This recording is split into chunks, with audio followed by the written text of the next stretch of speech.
Berdasarkan Peraturan Menteri Kehutanan Republik Indonesia Nomor 10 Tahun 2007, Arboretum merupakan koleksi dari pohon-pohon atau spesies terpilih yang dibangun pada lokasi untuk penelitian.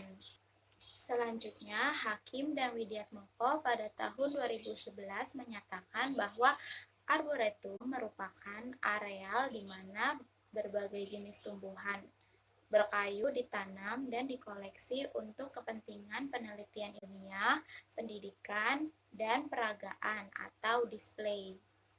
Sebagai tambahan, dalam Kamus Besar Bahasa Indonesia, arboretum didefinisikan sebagai tempat berbagai pohon ditanam dan dikembangbiakan untuk tujuan penelitian dan pendidikan. Baik, selanjutnya arboretum memiliki beberapa fungsi.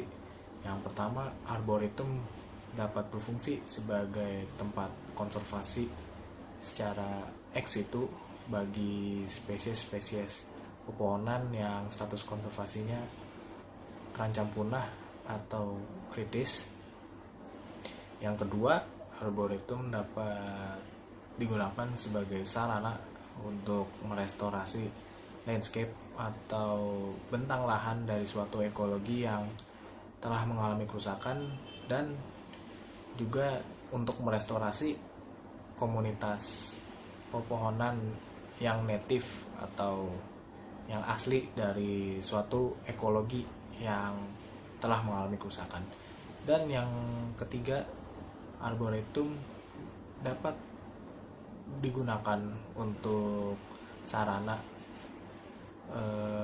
riset yang berkaitan dengan restorasi ekologi seperti biologi biji, ekologi tanah, ekologi komunitas, biologi polinasi, dan juga genetika populasi.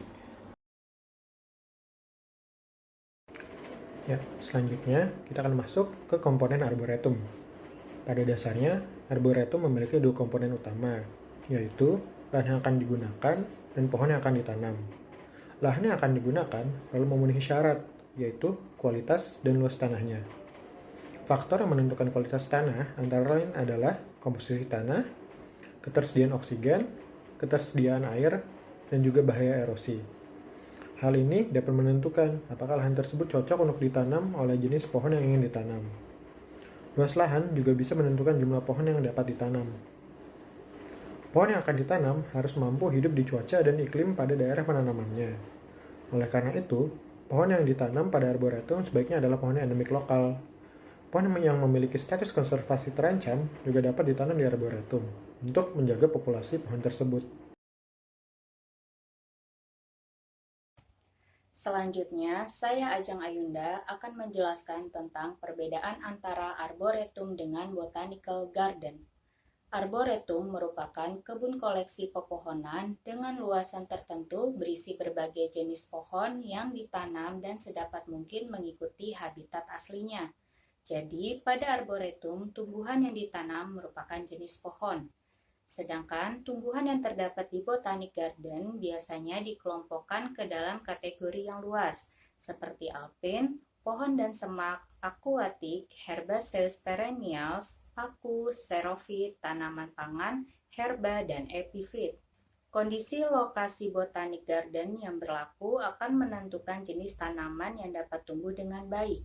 Tetapi bagi tanaman yang tidak dapat tumbuh dengan baik, kondisi tersebut perlu dimodifikasi dan dipelihara secara permanen. Misalnya memodifikasi pasokan air, suhu, dan pH tanah. Selanjutnya, saya akan menjelaskan contoh arboretum di dunia. Contoh arboretum yang pertama adalah Arboretum Universitas Wisconsin-Madison. Arboretum ini terletak di wilayah Madison, Wisconsin, Amerika Serikat. Pada awalnya, lahan ini merupakan prairie atau padang rumput yang sangat luas, biasa digunakan untuk pengembalaan kuda. Namun, kemudian lahan ini dibeli oleh Universitas Wisconsin untuk tujuan riset dan pembelajaran pada tahun 1933. Arboretum ini meliputi wilayah seluas 513 hektar dengan 360 spesies tanaman. Contoh yang kedua adalah Morton Arboretum yang terletak di Lisle, Illinois, Amerika Serikat. Arboretum ini didirikan atau dibuat pada tahun 1922 oleh Joy Morton, pendiri perusahaan Morton Salt.